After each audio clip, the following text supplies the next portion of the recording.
go, Nathan? Yep. All right, we are back in open session. Next up on our agenda is the approval of the agenda. Are there any modifications to the agenda? Nope. All right, hearing none, we'll go ahead and approve the agenda and then move into our consent agenda. Are there any items that need to be removed? Nope.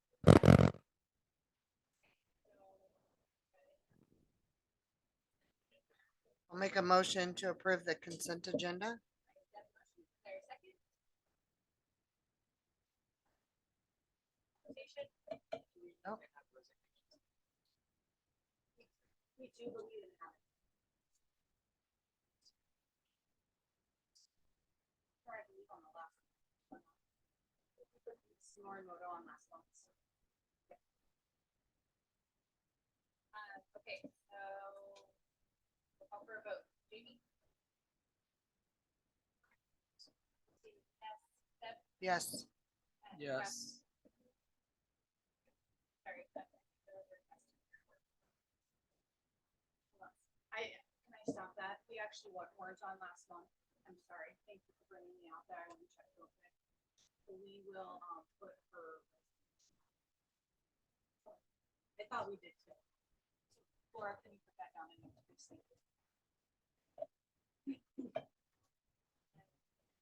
Patron comments. Have any blue comments? Don't see any hands up on the screen. So you had a request for roll call instead of, It didn't. Okay. Okay, well then no patron comments, we'll move right into reports. Superintendent report. So, a couple things, the OSHA settlement appeal. I put the actual citation signed by the judge as well, so you guys have the full copy, and now it's a record. In the document, you'll see, the school board, there's an FAQ for school board stipend. So the legislature passed House Bill 2753. It now allows district school boards to be provided an optional stipend of up to $500 per month per member. Our current board policy BHD states that you can't get one. Currently you can't have any compensation. So if you guys decide that you would like a stipend, we would actually have to either suspend, amend, or delete this policy. We were told by OSBA that in August there would be an updated policy that came out that really reflected this new legislation. We're still waiting for it, which if we keep calling and they're like, we'll get it to you in a minute. So ultimately I just wanted to put this out to you all so you had kind of the background on it. We don't have to do it. We don't have to do it now. You guys could decide to wait till next summer to see what our budget looks like. Ultimately, this is an unpaid law. This is we want you guys to get paid, but y'all figure out how to do it from your own budget. So you could decide that you would like to do it and start as of July 2022. You could say we only want $50. You could say we don't want any. You could say we want 500. It's up to you all how to do it. But I wanted to put that information out there to you all, just so you can start thinking about what you guys decide, what you as a board would like to do. And then, next, if you guys want to table it till next May, we could table it till next May. It's really kind of up to how you want. So there it is, the FAQ, the attachments, as well as current district policy. There's an MOU for Benton County Library. Mr. Gallagher actually started that last year. We thought we would keep it going. Next month, I'm actually bringing Division 22 standards to say how the district is doing in terms of laws and obligations that the state brings forth for us. And one of them is actually making sure you have a robust license. And so this will be kind of part of that piece. We are having a food service administrative review because, Cody just thinks right now we just need to get a review of everything. So Dawn, Roxy and Bart are, getting ready for that. And ultimately what they're going to do is they're gonna go through our books and make sure our processes and procedures are correct and in place. And that we are actually in compliance with state and federal laws. It's actually really important that we are because we can lose reimbursement if we aren't. So, Dawn and I, decided to purchase a point of, POS system called Mealtime because I found out about 2 weeks ago on the fly that we didn't have a point. I didn't even know what POS stands for at this point. Thank you, I'm tired. We didn't have a point of sale system, that we were keeping everything on paper and then doing ledger. And so Dawn got a quick call and said, we need an actual system because we do have to report numbers to the state every month. And this system will actually allow them to put in how many meals we served every day, make the report, and then we just upload it. So that actually keeps us in compliance. And one of the things it also will help us do is ensure that if any adult has bills, that we can actually give them a bill immediately and get that reimbursement back. Because we don't get reimbursed for any adults whatsoever. So we should be getting training in that, Dawn, next week. Partnership, we're gonna continue to partner with Benton County Health Department. Just in case you did hear, it was a very big surprise to me when I was told that Benton County Health Department wasn't coming to LC anymore because we didn't have a space for them. Which was interesting for me because I didn't know that what they needed and I had a space for them. So, I quickly called them and said, I would like to know, why you're not coming anymore, because nobody came and talked to me about it.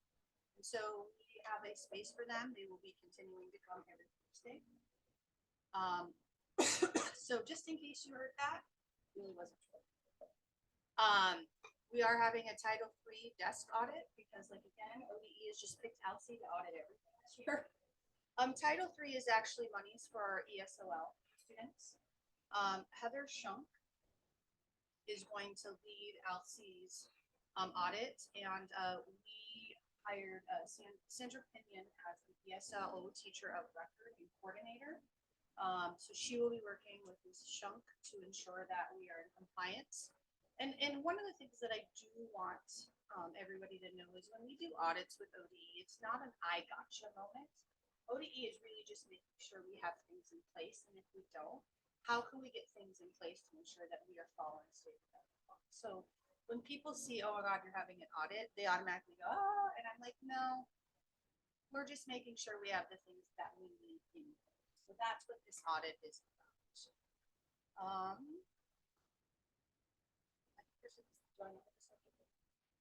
Yes, so that is all I have for my actual report. We are working with LBL ESD to kind of start bringing some more special education services in. And it's actually super hard to be getting them because a lot of the special education services should have been bought in the spring. So as Soren said, our SLP has resigned. The hard part is that for what the hours were needed, LBL does not have that. So we are doing, LBL is only doing all of the actual working with the students. And I am having to have my sped staff pick up more cases because we did not order in time. And so pretty much I had to call and say, please give me what you need. So our hope is that they will come in and they're actually short. What did Christine told me? They're still hiring for 2 SLPs. So once they can get those hired, they'll be able to give us more time, which means they'll be able to take over case managing. Currently, our online teacher has picked up all speech only because LBL just didn't have it.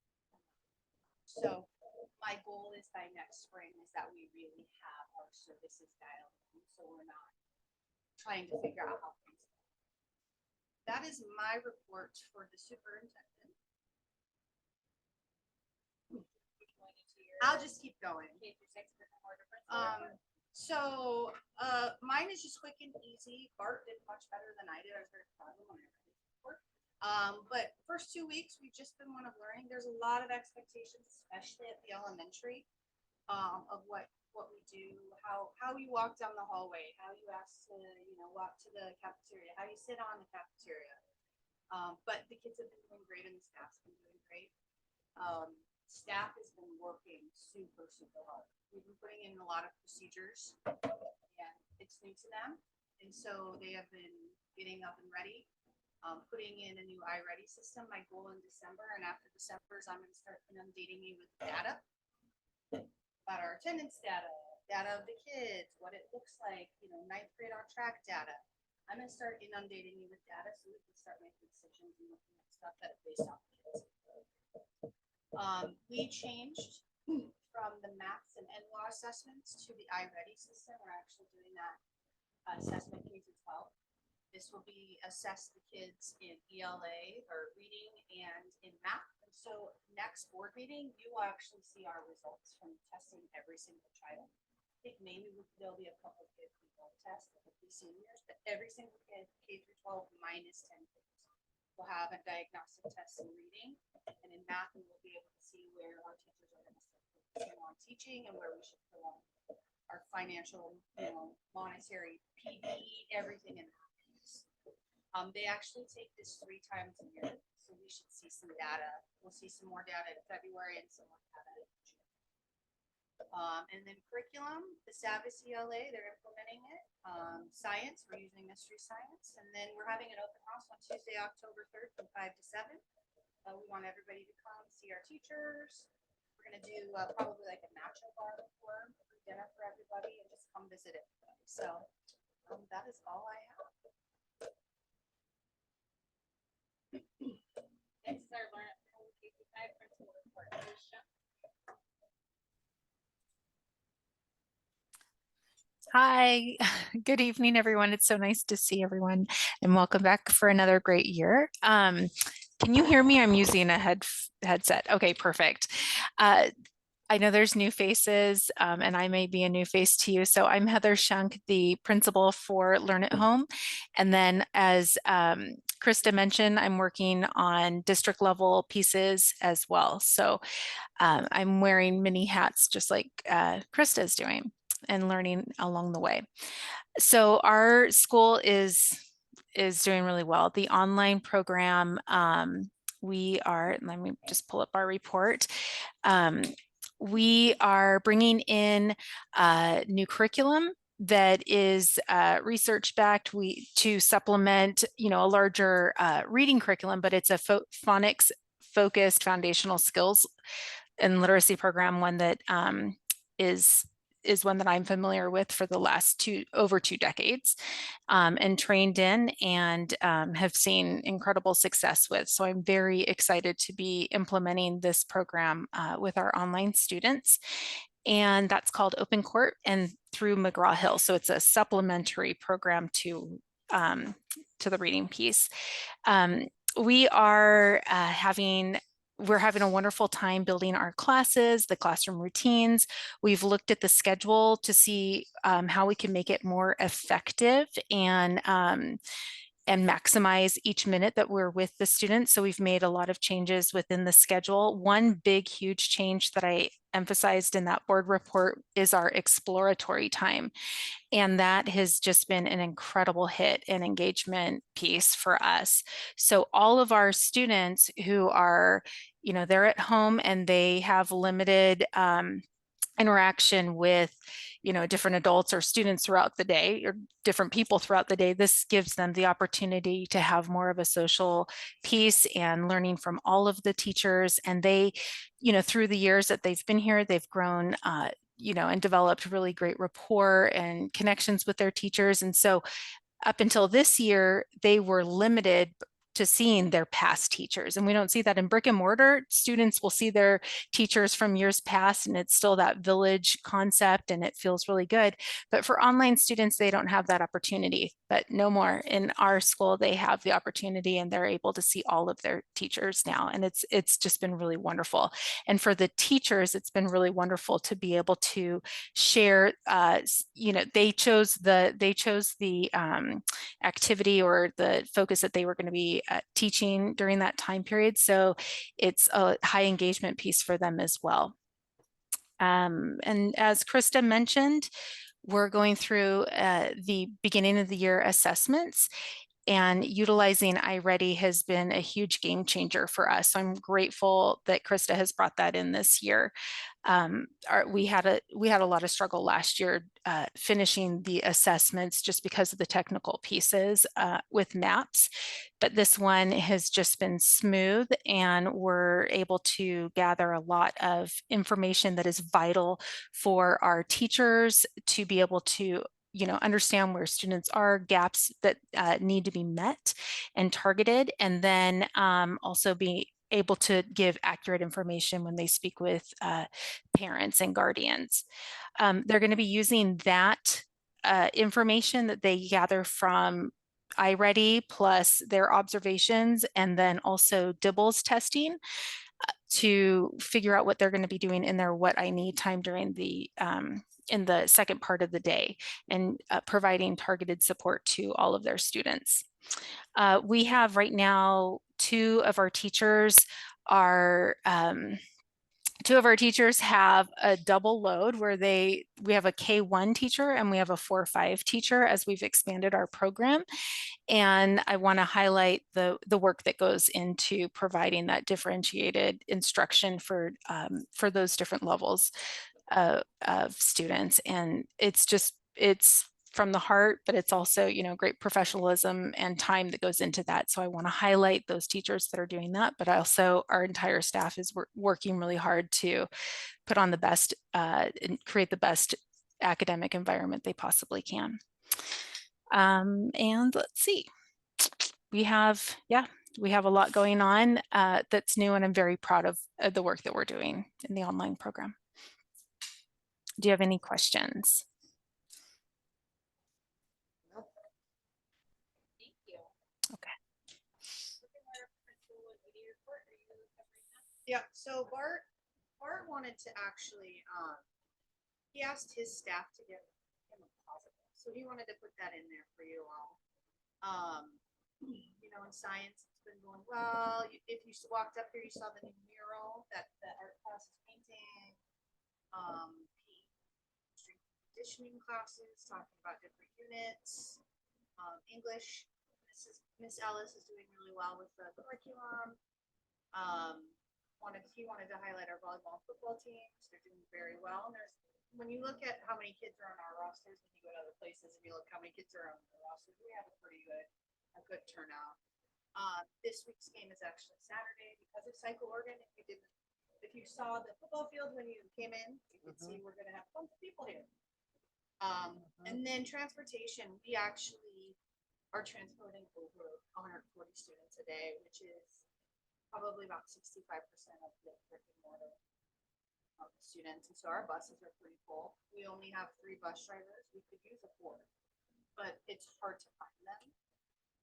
Plus have them for trips and all those different pieces. So we are really looking at for anybody who's interested in driving. Because I stepped on a bus yesterday and literally every seat had 2 kids to a bus. And those are about, sometimes you can put 3 if you have little ones, you can fit about 7 and 2 kids on there, and I bet you we had 6. So anybody interested in driving a bus, we would love to have them in driving a bus. Right now in the district, we actually have 4 total bus drivers. So hard one, but they're doing really well. Like I said, I'm very proud of both brick and mortar and online. We've had a lot of kind of some barriers of scheduling and how do we get kids from here to there, but everybody from bus drivers, food service, the classifiers, so it really coming together.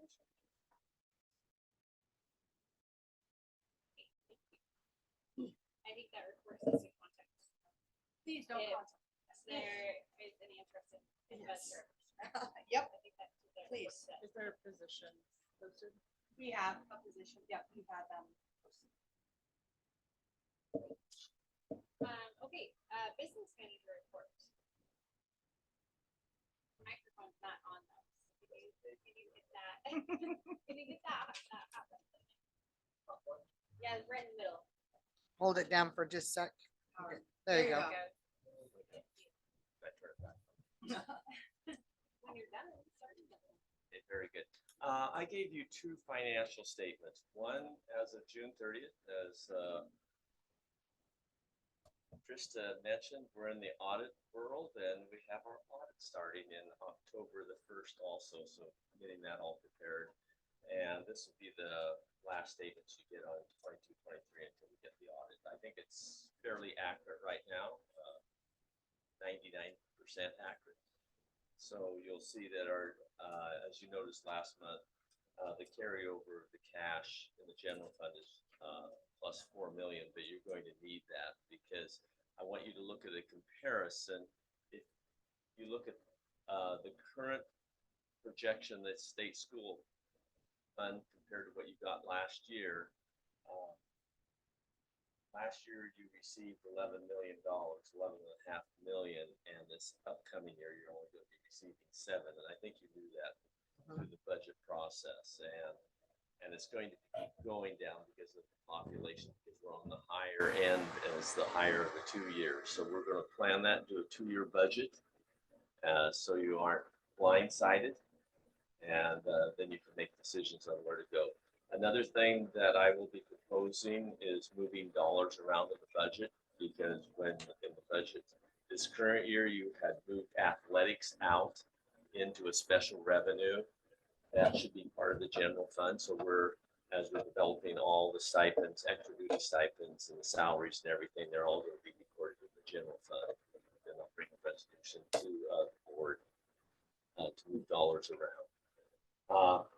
I don't know if you had an opportunity to look at last year. I went over it in depth last meeting. There's nothing really changed. September 25th is the big payroll where everybody gets set up, all the teachers and all the classified school base. So we're working on that. The enrollment right now is for medical and dental. So when that gets completed, then we can encumber, and we have to upload everything into the system and process. So right now, the salaries aren't encumbered to their entirety, either are the benefits. So it looks that it all deals on the salary, PERS, everything. So once we get that in September 25th, we have to have everything processed probably by next Wednesday. Then we will know exactly where we are financially, and then Krista and I will sit down and go through, because you'll see some variances right now, and we'll explain those at the next board meeting, why we're moving dollars, because we're going to charge people according to what their functions are, not where they were budgeted, but what their function is. And that will develop the platform for doing the next budget. So in the general fund, it's very elementary, but this, the main thing you need to know, and I didn't even change it, I apologize. On line 9, that should say 23-24 state school support, but you're projected to get $7.1 million this year, a combination of the taxes, county school, and what the state pays. It's all based on a formula. Other than that, I need to, I think I know where most of these dollars come from, but once we get them fine-tuned, then I'll estimate what they are in there. Some of those I know that we probably won't be getting, and I'll go over each one of those next month, so you know exactly what is going to be coming in and what's not coming in, and we can go from there. Page 2 is the appropriations. These are where dollars were budgeted. As I said, the 1122 and the 1132, those are high school. Part of it is in here, part of it's over there. I'm going to be including it all in the general fund. Other than that, it's very elementary because nothing's really encumbered yet in there. You went to page 3, you'll just see it's a continuation of the general fund and how you budgeted dollars within there. One thing in the transportation, you included dollars for Kings Valley. That is not going to be there this year because they moved to Falls City. So part of the state school support is based on transportation reimbursements. So we'll fine tune that too and get those dollars out of there so it doesn't show that you have this extra dollars. Okay? I also reflected in there the dollars that you're transferring to the various other programs, food service, bus, that's covering your leases that you need in there. And one of the rules in transportation is, and I don't know if you're familiar, but you have the dollars that you get reimbursed from the state on depreciation has to go back into the bus reserve account to buy future buses. It can't be used to operate the regular program. It has to be used to buy buses. So those dollars have to be moved over there. And the food service, as you know, any district I have been in, it does not make money because you're there to serve kids. And I've always had a real personal issue is, you provide free transportation, you should have free food service too. I mean, it's part of the whole program, but it just doesn't work that way. That's life. And you're budgeting 2 million as an unappropriated ending balance, which will be carried over to next year. And hopefully we have more than that because, as you know, we need to plan. And we'll fine tune that for next month. What I've done here I'm still not getting the print bigger. I'll try to reduce some of the columns, but these are the grants that we know about right now. And Krista has been working on the budget with the ODE, so we'll be fine tuning that for a lot of these federal programs. But you'll notice in there, those are the dollars that we have been awarded so far by grants. And when we encumber salaries and various things, this we'll know exactly where we are in each one of those grants. Page 5 is your debt service. That will be the payments in the debt service are due in December and June. Pay interest always in December and June, and you pay the principal in June also. So those dollars will be encumbered and they're based off your levies, your property tax levies. Page 6 is, like I mentioned last month, is the reserve you have for capital projects. It's a placeholder. Hopefully you don't have to use it because you always have projects down the road. But these are dollars that aren't designated for anything right now that I'm aware of. And they're there for capital projects that the board approves. And last but not least is where you are in the bond. And that's kind of a segue into the next presentation, where you are financially on that. These are where we've expended and encumbered. Worked with Nancy and Chris, and we have most of the items encumbered as they give them to us rather than on a cash basis. I wanted it on an accrual basis, so I know where we're at. And hopefully that gives you kind of a model for next month when we'll have all the salaries, and Krista and I can go into more detail on the grants and why things are over or under. I should know. Any questions? Just a statement. Thank you for the way you do it. It's very understanding. Well, I appreciate that. Appreciate it. It's a pleasure working with you guys. It's a pleasure working with Laura and Bart. Bart always makes me laugh. Roxy in there. When you're in a smaller district, when you're in a large district, I've been in all sizes. Large districts have a lot of people and they only wear one hat. When you're in a small district, you wear multiple hats because you have to know transportation, food service, maintenance. You have to know the whole gamut, and it's rewarding to know all aspects of it. And it makes you easier. It makes it easier to do the job. Thank you You're so welcome. much. Thank you. That was a really slick segue into our bond update with.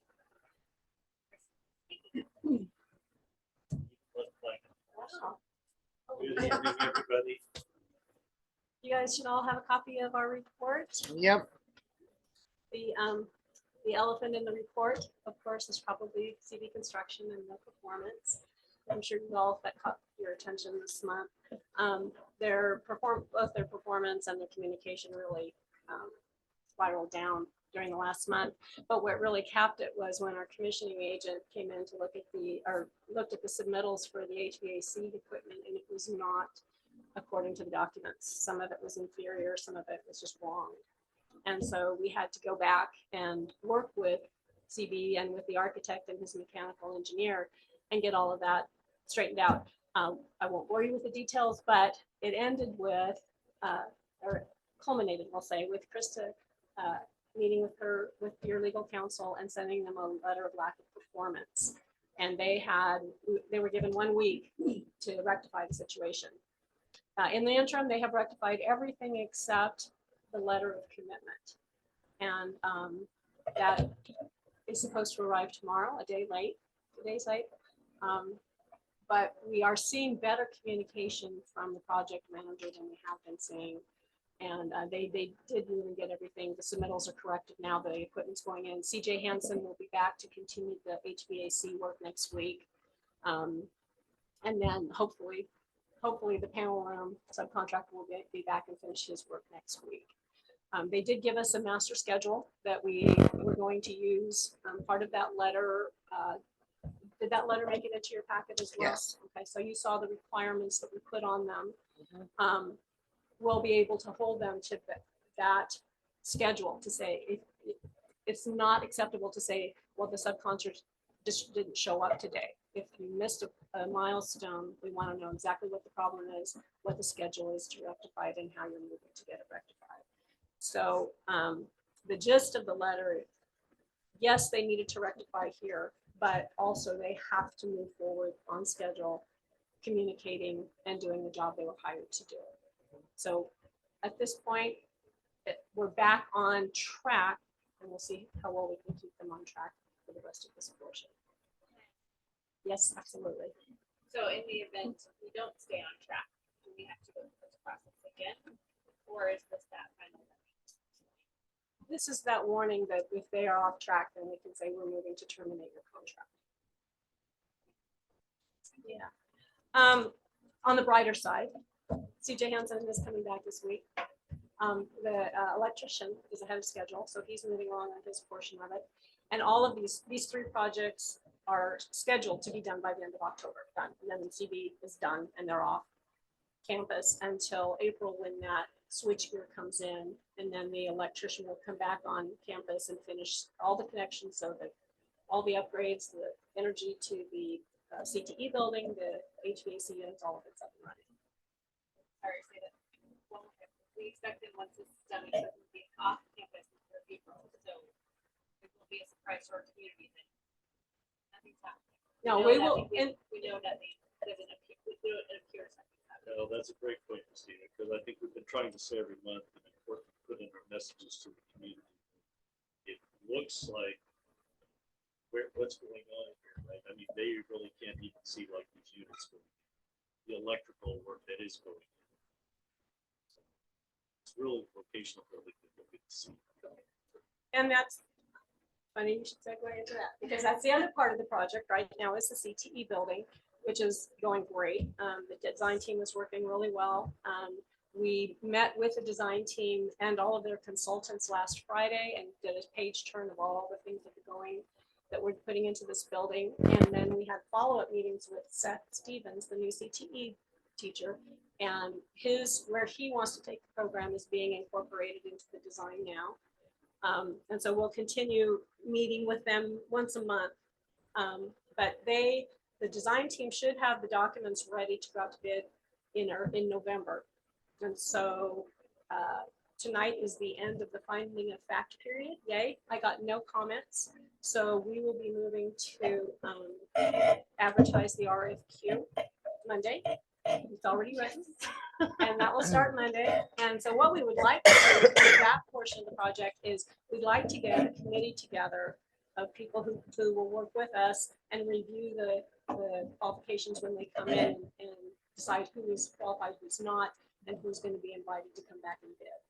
So it doesn't have to happen tonight, but we do want to get that committee going here because obviously it's moving along. Um, We've already talked about Krista about suggesting some things. for that. So, we talked to a couple of folks.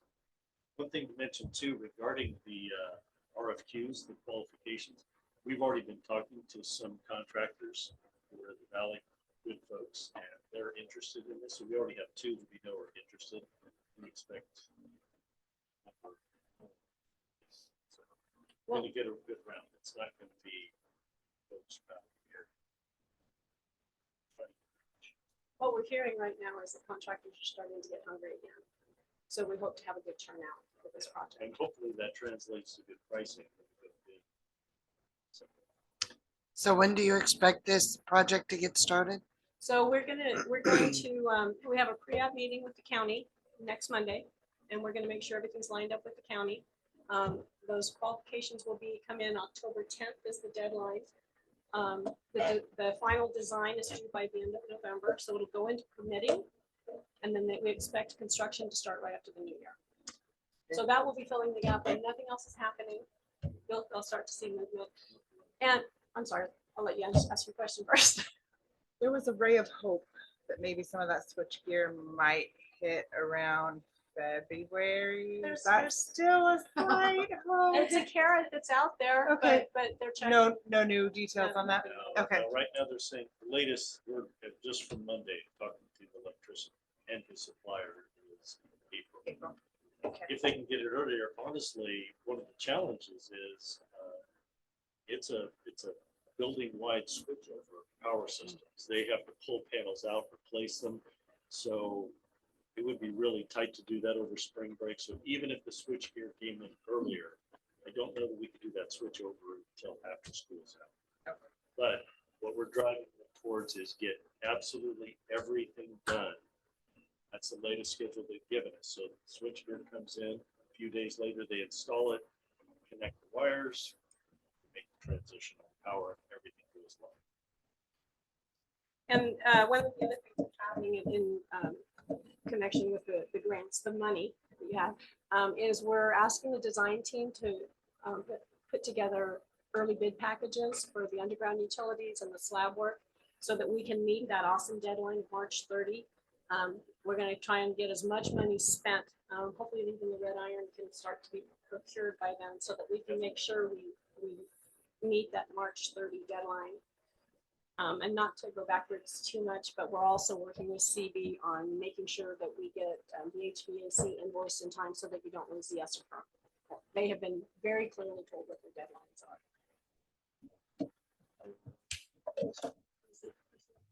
I think you have the budget update in there as well, so you've got the summary and the detail sheets. Probably the significant difference is we did get the architect costs committed for their work.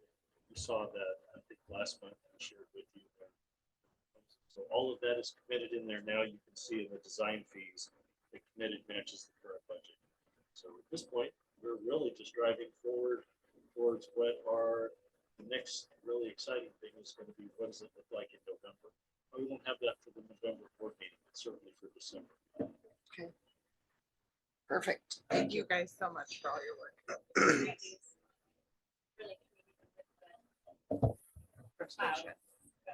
really all good.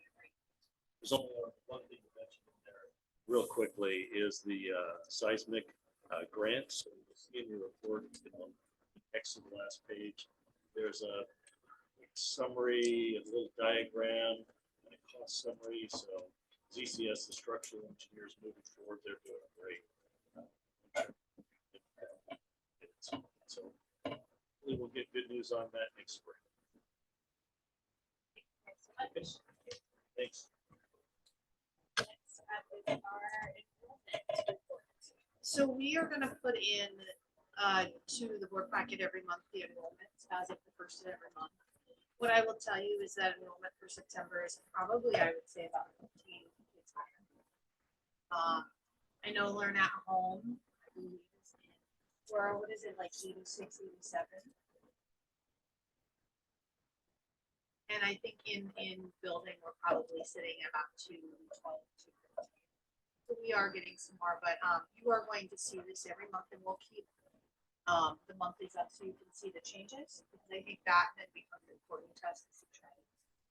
Next year, what we'll do is we'll start doing, on September 1st, 2023, this is where we're at, September 21st. So we're gonna, my goal is to build like a 5-year running record for everybody, so you can kind of see the ups and downs.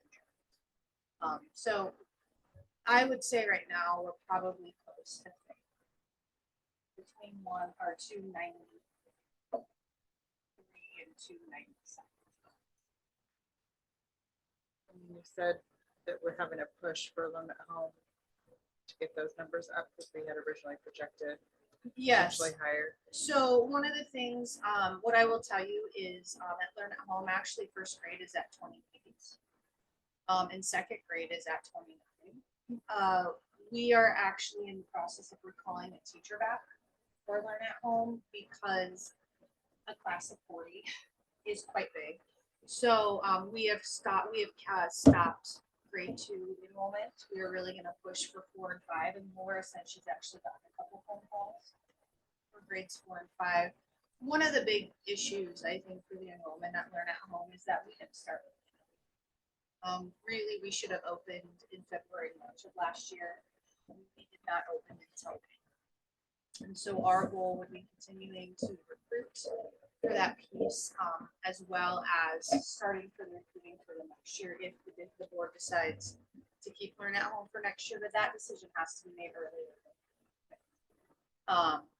One of the things too that I would like the board to start thinking about as we're looking at enrollment, is having, for lack of a better term, having a set of expectations for those students who are guest students to our district. We have to decide, the board and the administration need to decide together, are we looking for quality or are we looking for? And so, what are some expectations for those students who come out of district into LC? Do we expect those students to come 90% or more of the time? Do we expect them to pass their classes? Do we expect them to not be behavior issues? Because really we can get bodies here, but what does that do to the picture? So I think a good conversation needs to be had probably October, November, December about setting those expectations, because one of the things I've been hearing a lot is, well, we come to ALSI because nowhere else really fits us because, we have some problems here, there, everywhere. We don't want to be the place where people go because they can't get anywhere else. We want to be the place that people come because we have the opportunities.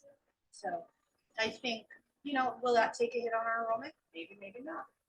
But I think that that's a conversation that we really need to have as a group about what is the expectation when you come to this. Yes.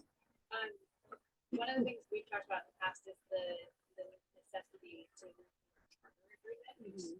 Does the board need to look at considering putting that into the charter or having a separate type of contract for that? That would be something that I would need to look into. What I will tell you, when we do inter-district transfers, which Chelsea is different because we have the charter, but in inter-district transfers, those things can be pulled for lack of attendance, behavior issues, grades, but that's written into actual inter-district transfers.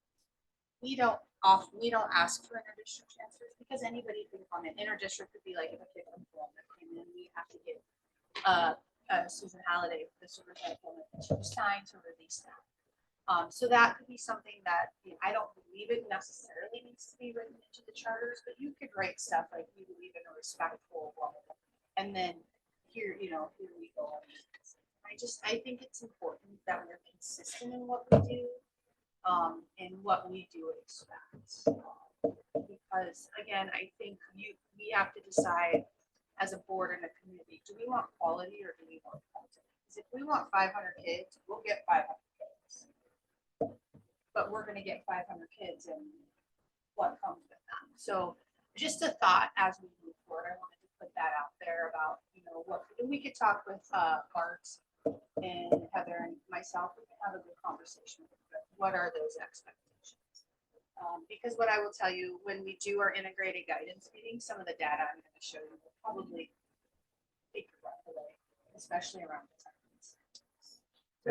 I think something I mentioned in our one-on-one, is as a board, we should consider branding our school, right? Like there should be a forward thinking, plan of what is Elsie, what is our brand, what do we do? Because we're a charter school. Most charter schools in Portland, I have one right down the street from my office up there. They're about something. And so if we do that, we'll probably attract, once you decide the kind of students we want. With the CTE building, I just think it's something we could do with the unique nature of this community when it comes back to agriculture and logging and these things, right? We could actually build a special brand where people are like, you know what? If I'm interested in this, I'd like to go there. But it's just something we have to do as a collective whole. Having a high school student, elementary school students, and an infant, I got to think about this the long term, right? I really don't know. My daughter has 11 kids in her class, right? Or 13 kids in her junior class, right? It's small. She likes it.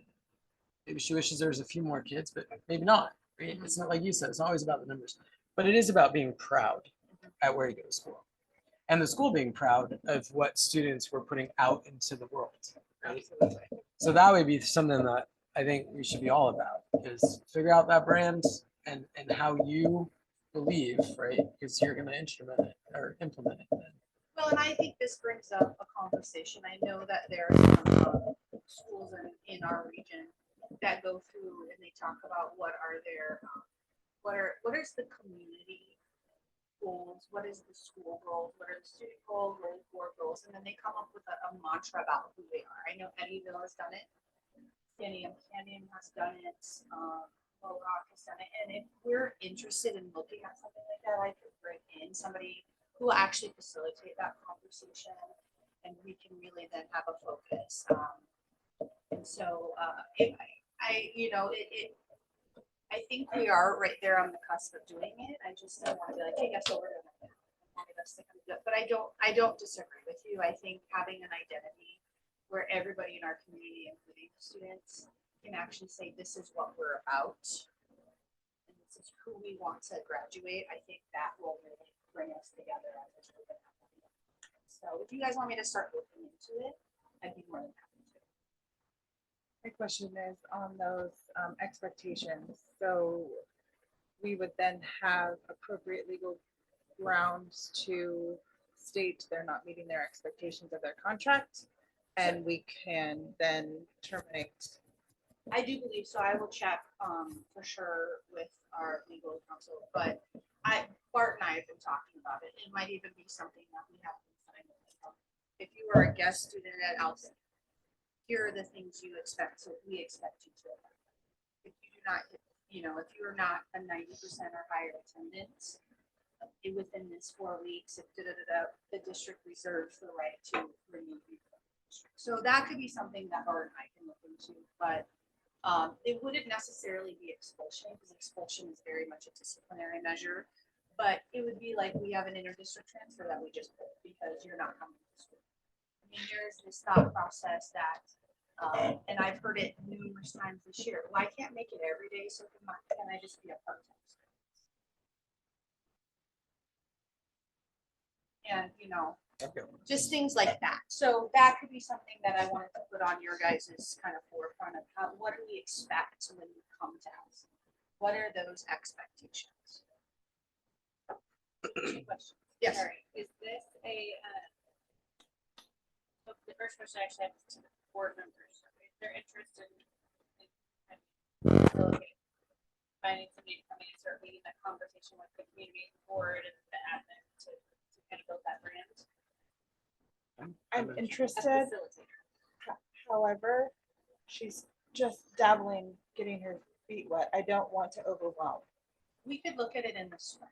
I could start maybe something and I we would- would something in the spring like that. We've done a lot of brand new policy, procedure. I would really hate just to overwhelm your system.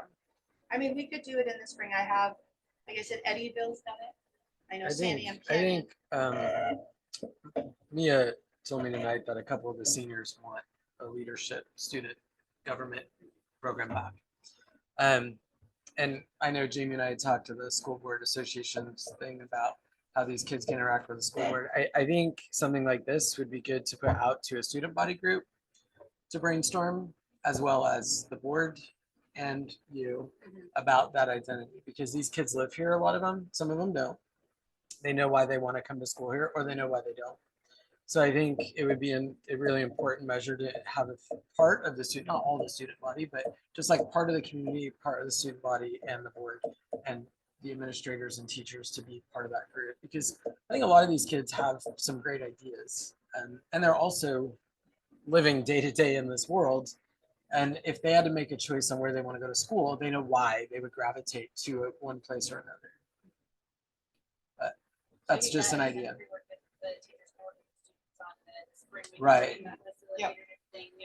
Like get some ideas, right? So we've done a little groundwork. So it's not just some outsider coming in to tell us what options are available to us. We could kind of say, hey, these are the options we thought about, and let them help us fine tune them to what would work Okay. best. You know? I'll work with Bart on that. My other question was,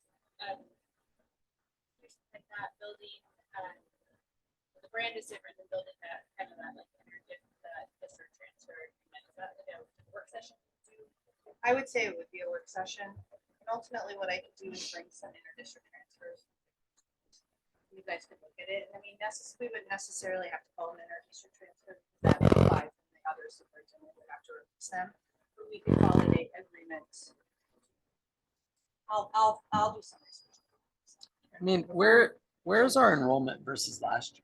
Like just percentage wise about? I'm not sure because I'm not privy to those numbers. That's why I want to start doing these reports.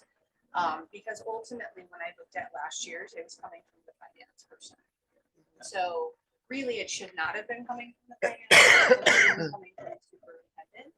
So you guys actually have that historical knowledge. That's my goal is we're going to start building historical knowledge. So I can get you those numbers, Russ, and I can have that for the next meeting, Laura will have that down. Sorry to interrupt you.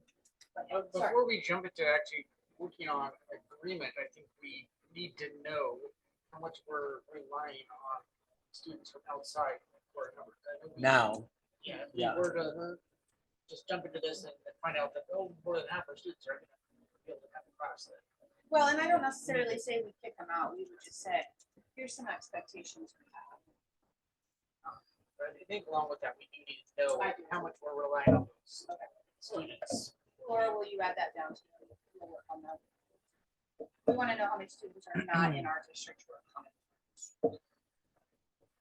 Mike, okay. But I really thought that Lorraine kept those numbers every single month. She did, but it's one of those that we're gonna have to go back and. Okay, because they were in our reports Yes. every month. We saw the numbers, but what we didn't see was, in district versus, We didn't see the separation, but we did have the numbers. but we did in each grade, kind of like this report, but it was just a Mhm. little bit different. On that first sheet every single month. But we can get that, we can get those. It's just that historical data. So we'll build that. How far back would you like us to go? A year, 2 years? I just, it doesn't matter to me. Oh, I'm it's just more COVID, curious so that's a about, really tough I'm more one. curious Well- about just the last year in general because of the shift, just to understand like what we lost versus Yeah. last year. I would agree. Online, we know we lost a bunch. We could see that number, but I think brick and mortar to see. Okay. I think, looking at 10 kindergarten students is kind of predictive, right? I think that's like a really low number. Normally kindergarten's a really high number because not necessarily in a small town, but because not a lot of people like move their kids to a school in kindergarten. It's like, oh, they're going to kindergarten. So for me, looking at it like, it'd just be good to see like where was kindergarten last year? Was it 16? Was it 20?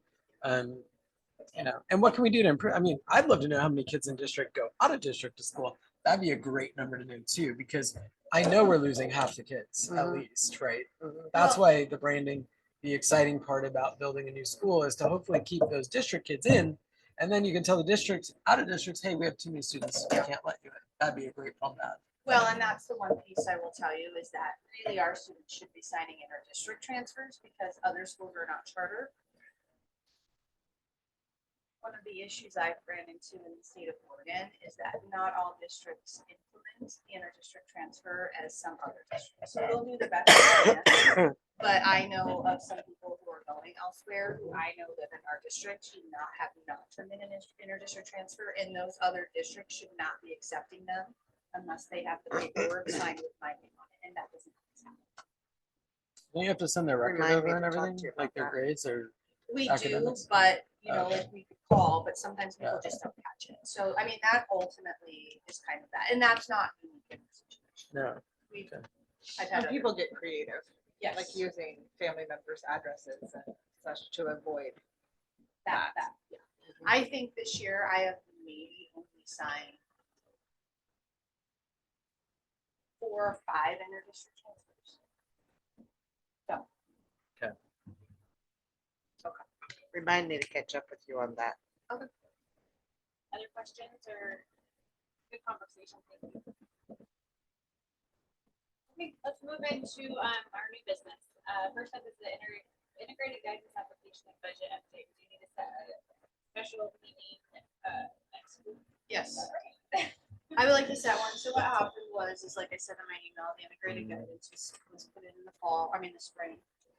Asked for revisions. Some revisions were given literally the last week before I came in. Revisions were thrown back at me. I had no idea because I was not involved in the building. And when I asked for some help from the previous people who had ran it, I didn't get feedback. So I called ODE and said, will you just let me kind of revamp it? I'll look at our data. They pretty much said yes, but you have to have it done by October 6th. Otherwise you just get what you get. And so what we need to do is have a meeting where I can present the updated plan, which I'm gonna tell you, it's pretty much the same thing. It's just a little bit more fleshed out. I wanna present the budget, and then the board does have to adopt an equity stance, which I put one in for you all. That is a requirement of the integrated guidance. We will not get around it in any way, shape, or form. There's 2, I threw one out. There's another one that if you guys are like, we'd like to see another one, I would be able to give you another one. Ultimately, what the equity stance says is when we make decisions about our kids, this is what we're looking at. We believe that every kid, regardless if you come from a low income family or high income family, a rural community or a urban community, we believe that everybody has the opportunity to have a great education. It's ultimately what it's. So that's what I have to present. We have to, when I submit this application, there has to be board minutes submitted with it that says you approve it. We have to give opportunities for community engagement. I sent out an email yesterday and today to board members, students, focal group students, our focal groups in our budget, our students with disabilities, students who are who are identified as ELL, and students who are of color. Those are our focal groups. I sent emails specifically to those families to have comments sent to me or to come to our special meeting. And then if you saw our Facebook page, it was put out on Facebook. We want to get as much feedback as we can. Once we get that feedback, I actually have to submit those artifacts to ODE. But I will tell you, as much as sometimes ODE is very bureaucracy driven, they have been amazing to work with. They want us to succeed. I think I read this a couple times, so you know, because I'm very sensitive to equity statements, because often equity statements disenfranchise kids of different races that aren't necessarily listed. And so I struggle with certain terminology. I like this one in general, I'll tell you that. I think my struggle is like in line, well, in paragraph, just doesn't, I'm not going to spend a lot of time, but just this one little thing in like the 4th, we believe, or maybe it's the 5th, that says that we must directly address the overrepresentation of children of color in special education, the underrepresentation in talented and gifted. So children of color is a very broad term. I've been in schools where Asian kids are way over on the gifted and talented, right? But I think it's not just that.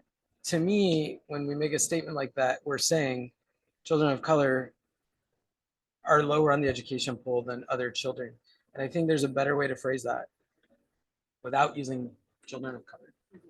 And so I just would add caution that I think as a society, we drift into this norm of people of color are underprivileged when that's not entirely true. If we really want to treat everyone as equal learners and equal to learn and have education, we need to stop the division on, well, more of you are in special ed than white kids, because that's not true either. I mean, I have a special education Caucasian child. So let's just make sure what we send to the state is not just appeasing the state, but is also building belief in our kids, no matter what ethnicity they are, what background they come from, that they really are equal.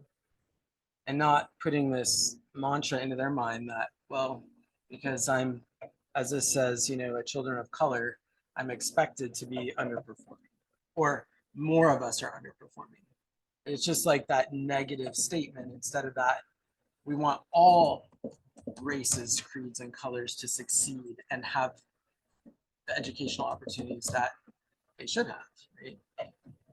Well, and I. Not just picking it apart because I didn't write it. No, and I'm I just- totally agree with you on that. I also think too that a lot of times when we talk about equity, we talk a lot about this. And I wanna say that equity can also be about Right. rural versus urban. You know, I Right. get a lot of, well, we go to Columbus because there's more opportunities because it's bigger. And I firmly believe opportunities are wherever you're at. You just have to have the will to take them. So it's about how do we provide students, regardless of their race, regardless of their disability, regardless of the language they speak, and regardless of where they live, how we provide them with the skills to be able to take any opportunity as any student can do it in a path to school there. So I do hear what you're saying. If you guys, you know, that's a conversation we had at the meeting. If you want to reword this, you're more than welcome to. So this was just an example of doing it, because at the last time it was actually submitted, just the board policy of educational equity was submitted. I believe, or educational access. I don't know. Educational access. But ODE said that is not the statement. They want to know. Well, and this is the fine line, right? Is we know what ODE wants. Well, mostly, but the problem is we also have to be intelligent, educated adults, and we know what our children need, which our children need to have access to education based on solely their opportunities to succeed, right? Not what color they are, not what they believe, not their religion, not where they live. You know, I don't see color in the kids in this community. I don't see poverty. I just see people. I see opportunity. I just want it to reflect that because, you know, our society is pushing us to categorize people. We need to be pushing us back the other direction where we're not putting our students in categories, but we're giving them all equal opportunity, no matter what category. I agree with that. And ultimately, when you look at what the plan entails, that's what I. No, actually, Yeah. that's what I mean. Like, I really Yeah. like this one versus many. Because I spent a lot of hours. No, this no, weekend. because I've read some that were just like, oh my gosh, I feel like if my kid read this, they would just think because they're white, they're just ridiculous, right? I just mean like, let's just do the best job we can to appease the state, but also to hold true to our values, which is like, I am really tired as an adult male of race being the driving factor of our lives. This is education, and that's what we need to focus on. So I think when we go into next week's meeting, that will be a great conversation we will have and decide, you know, is there a piece, a couple of those things that we want to take out wording, so that when we give them that, our equity lens, does it have to be as long? It doesn't, but we could have, It's maybe pretty we pick 4 or 5 things out of it to say, this is what we looked at when we built this plan. Maybe if we're gonna be having some community involvement, there were some really, really good things presented to us at our OSBA training about how equity isn't always equal and truly defining what equity looks like in education. So there were some really neat visual, I snapped them on my phone. Well, and a couple of the speakers made some really strong points. Yeah, right? Which are and people so- of color, a matter of fact. Yeah, a lot of them were. So it was a really interesting lens Okay. to look at an equity statement through. So Yeah. maybe some of that would be beneficial. Let me do some look on that. I know I can think of off the top of my head some visuals that might help us visualize it, what equity is. But I in feel terms of- sorry for you. This is a Don't very feel difficult, well, no, I mean, this is a very difficult thing to put together in short order. I mean, you have a limited time frame. You did a good job. I'm Yeah, I not think it was criticizing you. well done. I think it's really well written. Well, it's my second I one can I've done, nitpick so. one thing. If I can nitpick 1 or 2 things out of a 2-page document, that's pretty good. So, okay, so we'll get to talk more about the actual integrated guidance and see about the right stuff. And the equity statement next week. We have to set a date for what next week looks like. So, Cannot be on Thursday. No, Cannot be on I Thursday. was gonna say, I would entertain a motion to set a I'll make a motion to set a date, Not on Thursday. not Thursday. I'll make a motion for the time of 6:30. Okay, so And time at what? the motion is Um, to set a date and then is there a second to that motion? Is this a community meeting? Yeah. Okay, a second to the mission to set a date. Thanks. Okay, Deb, do you have a proposal for a date? Monday or Tuesday works really well for me. I have doctor's appointments on Thursday. Yeah, I'm.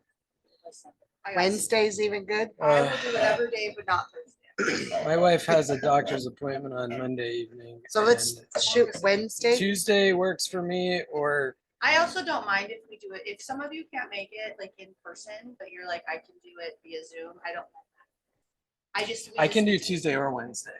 I think Wednesday's a good day. I like Wednesday. I have surgery Tuesday morning, but I could. that's fine. Oh, I don't. Jamie? I can't do Thursday. I can do any day as long as it's. Like 6:30? 6:30. 6:30? Wednesday at 6:30. Yeah. I make a mission to have a meeting for this on We already Wednesday at did that. 6:30. We already made the All right, motion. so the motion is there, the date is set for The 20th. Wednesday, the 20th at 6:30. If- Favorite JD? Aye. Soren? Christine is a yes. Deb? Yes. Russ? Yes. All right, 6:30, September 20th. Thank you, guys. All right, next up is our board superintendent operating agreement. So this was what we came up with, Vince. He wanted you guys to look at it, see if there was any changes you wanted made.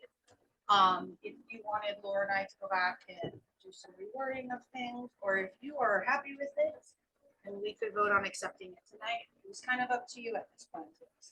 Which one is it? Sorry. The, Housing leadership operating agreement under our business. Oh, that's why. Okay. Oh, yeah. There you go. and I've gone through it, and he pretty much well captured what our conversation was. Absolutely. Yeah, I was like. I wow. read it. I mean, I read it at home. I just couldn't see it on here, but yeah. Do we need to make a motion to accept this agreement? I'll make a motion. We accept this leadership, not shit. Operating. Sorry. agreement. Go, Deb. You're gonna get in trouble. I will second that motion. All right, so there's a motion in a second. Is there any discussion the board would like? I'm hearing no discussion. If I get sick, I'm It's I'm all not coming to the allergy. cafe for It's- like a month. It's I'm like, all allergy. I'm sorry, you Okay, guys. okay. I've been just I'm struggling just so like- bad. Okay, roll call I vote. love you. Jamie? Yes. Yeah, sure you do. Christina's a yes. Deb? Yes, Russ? Yes. All right, thank you. been on Um, allergy So meds. the I'm- next I'm one sure. is that our superintendent goals collaboration meeting, we have it set on the calendar. But there's a conflict and timeline conflict, so we're bringing it back here to have a conversation on moving the September date to October. So the conflict for me is that there's a Valley Coast Superintendent Association retreat the next day. It starts at 8 a.m. in Newport. It's part of, it's important to me that ALSI becomes a part of our region again. So with the integrated guidance and everything, I know my contract says that by October 1st, we have to have the legal set, but please. So Okay. we have the right as a board to Right. adjust that in agreement with the superintendent. Is what it's voted on. Gosh, arbitrarily. So, When was the original date? The 27th. Oh, Of September. Do you want to move it back to the 27th of October? Would that be better? Or is that too far out? If we could do something the week of the. So we have a school board meeting on the 12th. If we wanted to do something during the school board meeting, or if you think it's too long, we could do something maybe that Monday. I have some Mondays open. I will be I'm honest. totally with you. stoked to try to fit in on the 12th, but that's just me. I will be honest with you, I have actually looked at some, but I have been so engulfed in getting school started and getting different things and doing integrated guidance. I don't feel fully prepared, and I want to be fully prepared to have a good conversation with you all. And if you all would like Vince Adams to simply come and help facilitate that conversation. And that way we're all on the same page. So we could do a work session, maybe at 6 on the 12th. well, so. Warning, okay, let's consider a motion first. Sorry, I'll consider a motion so that we can have discussion. So let's make a motion to push back the goals, the superintendent goals due date. Okay, motion. I'll second the motion. Let's get to second. Okay, so So my idea was, so maybe bring in a work session, the evening of the 12th to work on the superintendent goals at 6, from 6 to 7, and then we can have the goals possibly that evening or, Maybe traveling, I'm gonna be rushing to get back there by 7:30. okay? Not I think- confident that I think Krista deserves the work session that we. had. Yeah, we can do a separate work session. Yeah. Good night. I think Thanks we for can, coming. I think we can do, Okay. I I think it deserves its individual attention and time without cramming it into million other things she has to present that evening. I don't think an hour is enough. yeah. Yeah, especially me. No, why don't we, can we do this? Like, I mean, I don't know. What Krista, if we you did said something Monday. like the 9th? Maybe do. Does this homework. have to be like an open public meeting? Yes, but we could do it, if you can't, if you're like, I can't make it, I can do it Zoom. We could do Zoom. find out.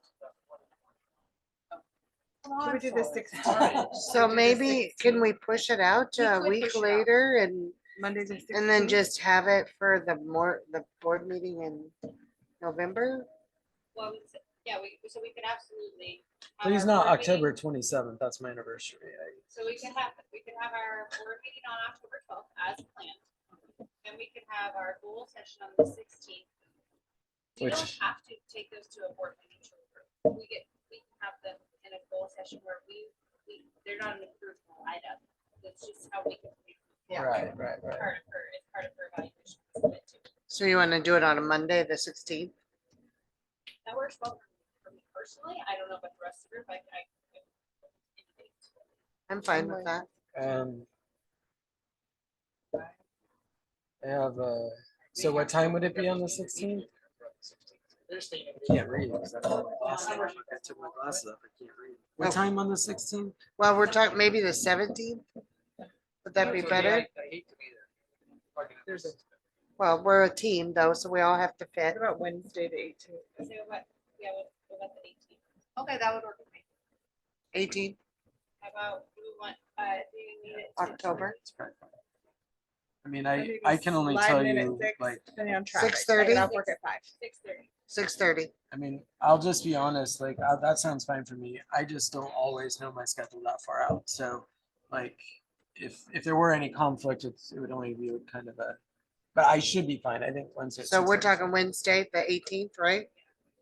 At Yes. 6:30. We could probably make it 6. It's only that if work for traffic you, is Brett? terrible. What was that? Would 6 work for you? And if that's cases?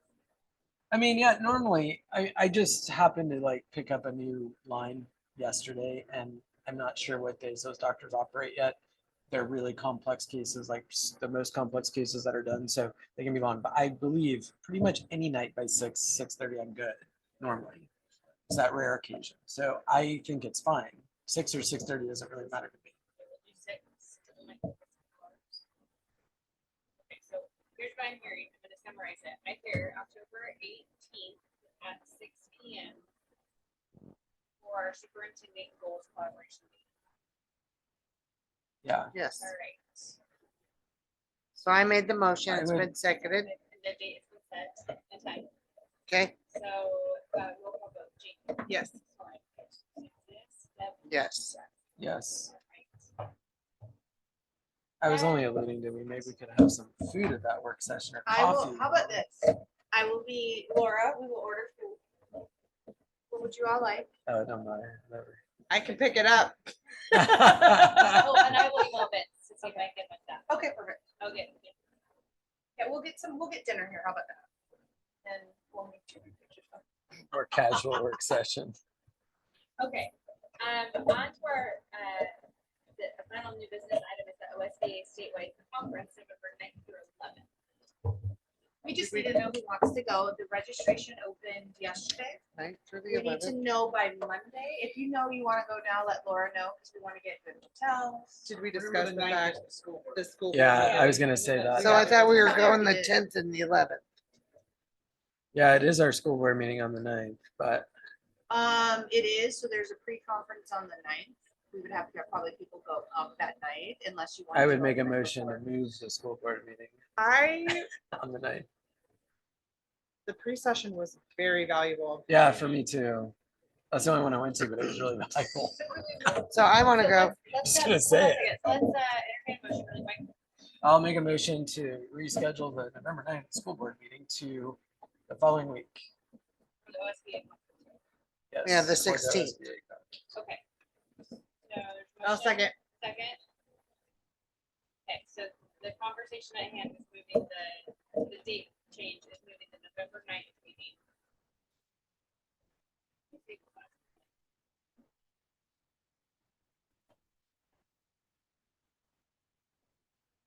November 9th meeting to November 16th.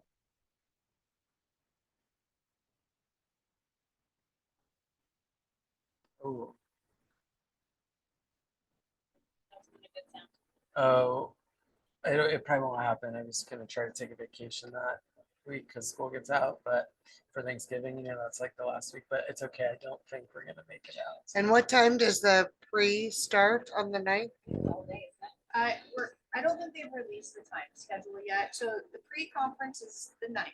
So if you guys didn't want to go up, that would be fine. The main meat of it will be the 10th. And it's in Portland. It is in Portland.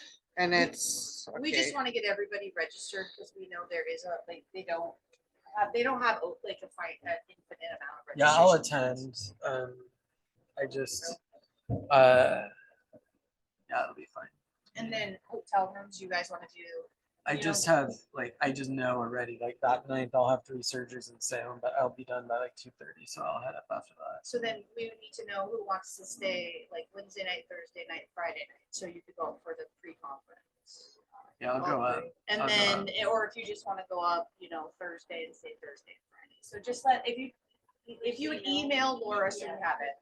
Yeah, sure. So, but to moving the board meeting, so does it work to move the board meeting to the 16th, same time? Same time, Yes. 7 o'clock. 7 o'clock?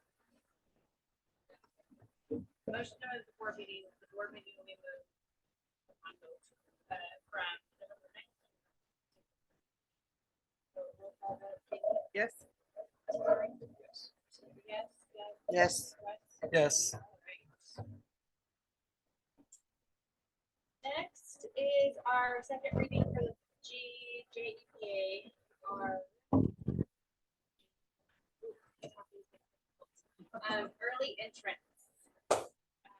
This is the time that we would approve unless there's a request for a third reading. I make a think we motion need to a third approve it. reading. You're making a motion? I'm gonna make a motion to approve it. Oh, You didn't like it? not really. The early admission thing? Oh, okay, Yeah. So I think every child is So let's make different. a motion. So So. okay. he's making a motion to approve it. Okay, is there a second on that? Yes. You're not. You did second it? I'm sorry. Okay, so there's motion and second, so, we'll go with discussion. Russ, you get to go first if you made the motion. Well, okay, so I just think that it's acceptable if a request is made. I mean, I don't know. I agreed with it. I didn't understand necessarily that there's a big need for this, but I'm imagining it's, Krista explained last week or last month that, that we have the situation arise. So I didn't really have anything negative to say about it. So I don't really have a whole lot of comment except for,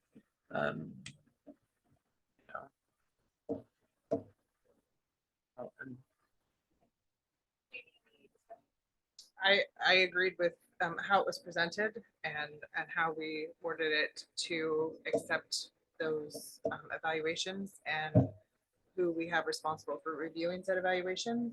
I think it's appropriate. Cost borne by the parents last time, and then I look at this, I'm thinking over again, like, what if it's, the guardians are not parents?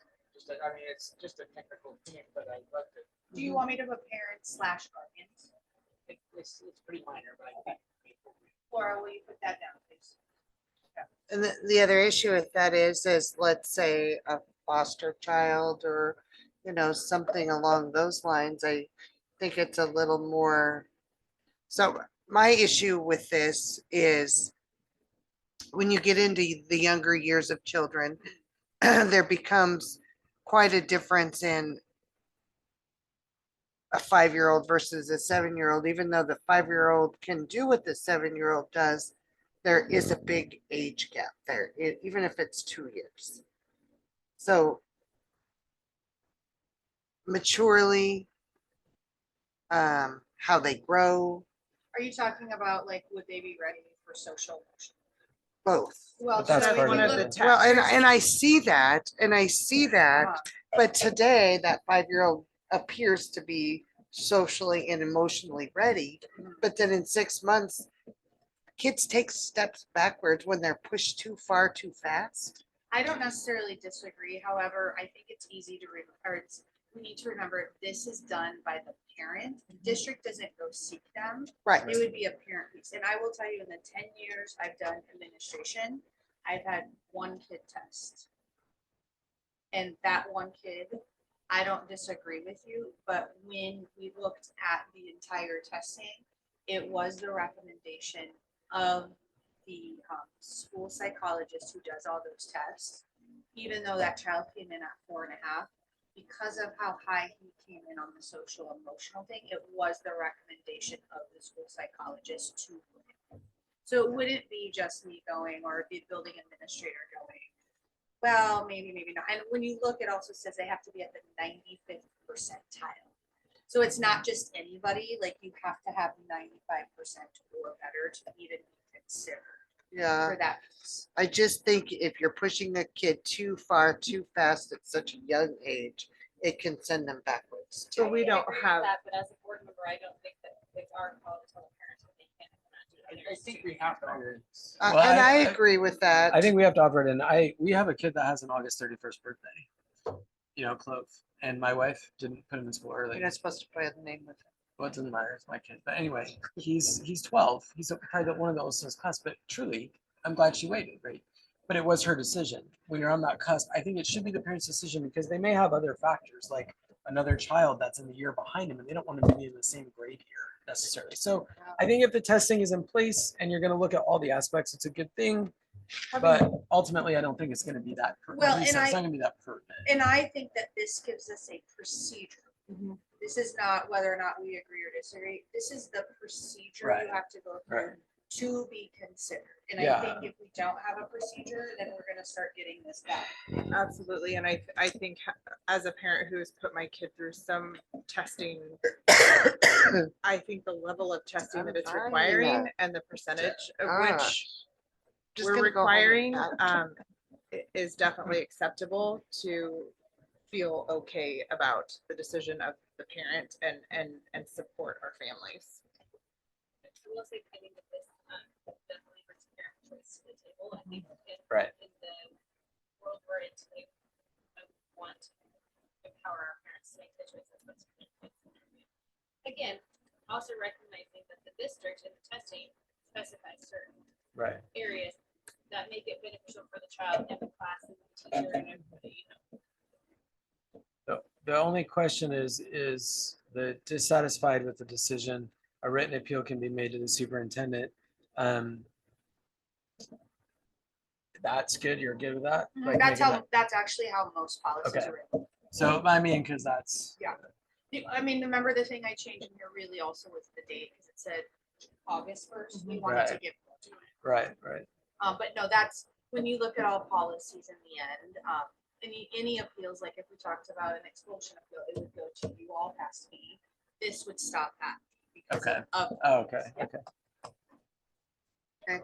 That's your And I do area of agree with expertise. Soren's addition, Yeah, parent slash guardian. So we'll bring it back. Well, I'm gonna say there's actually a motion to accept it on the table. So, but there's 2 ways we can do this. You this motion to Right. I add can. the Yeah, I can verbiage. say I can make the And we can motion to approve, or accept we the can policy read. with the verbiage change of parents and or guardian. Or we can remove Or I can remove it. your motion if we can Do a third reading. do a third reading. The option. An amendment. Okay, I'll amend my motion to accept the policy based on the change in language as parents or guardians And date. and date. Motion has been amended to include verbiage changes. Discussion.